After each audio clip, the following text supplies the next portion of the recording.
Welcome, ladies and gentlemen, to our chook washing demonstration here as part of the Sydney Royal Easter Show. We're going to get this guy ready for the show and show you what we do to get the birds ready. Now, after scratching around all day in the backyard, their feet can get really dirty, so that's the first place where we're going to start. So I've just got a nice warm bucket of water here, and I'm just going to place his feet in there and just let them soak for a bit. Once I've done that, just going to use a bit of soap on his feet. Then you grab your brother's toothbrush, and we're going to go through and we're going to clean all of the dirt from underneath his feet. So now that I've finished his feet, I'm just going to place him back in there, and I'm going to wash the rest of him. Now, he's relatively clean on the top, so I'm not going to wash his top, but I am going to wash his underneath. Now, if he was stressed during this process, he'd be trying to flap around and trying to get away. But as you can see, he's more than happy just to sit here, and they find it quite relaxing.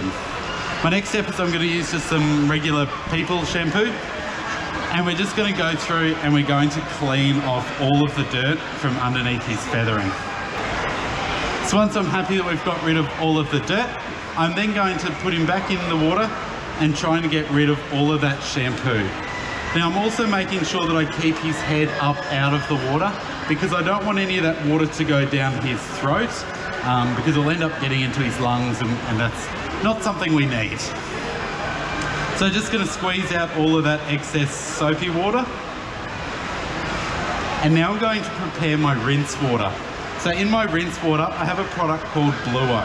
Now, Bluo is great for washing white sheets and laundry, but it's also really good for our chooks because it gives them a nice shine. Now, I don't want to put too much in because I'll end up turning him a bright shade of blue, so just enough just to discolour the water. I'm then going to place him in there, and we're just going to get rid of any of that excess soap or shampoo that might still be in his feathers. I'm going to squeeze out all that excess water. I'm just squeezing the feathers, I'm not squeezing him, so he's not getting hurt through this process. My next step is I'm going to place him in the middle of my towel. I'm then going to sit him down, wrap him up a bit like a chicken burrito, and just place him off to one side. Now I'm going to start my salad. No. We're going to start blow drying him.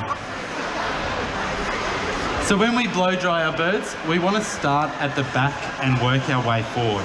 Now, the reason I want to do that is because I want to make sure that the air's going all the way down to the base of his feather, because I want to make sure that he's drier towards the skin first before he dries out the rest of his feathers. So feathers have two layers. They have that soft fluff underneath, and that keeps the birds nice and warm. And then the top layer is the waterproofing layer, and that's what's got all our colour on it here today. Now, what I'm also doing is I'm making sure that my hand is in front of the blow dryer, because I want to feel that heat and make sure that I'm not overheating him. It's very easy to burn their skin or their feathers, so we want to make sure that we regulate our temperature, so we don't want to turn him into a cooked chook. So what I'm going to do is I'm going to bring him down the front, and if you're not too chicken, you can come up and have a go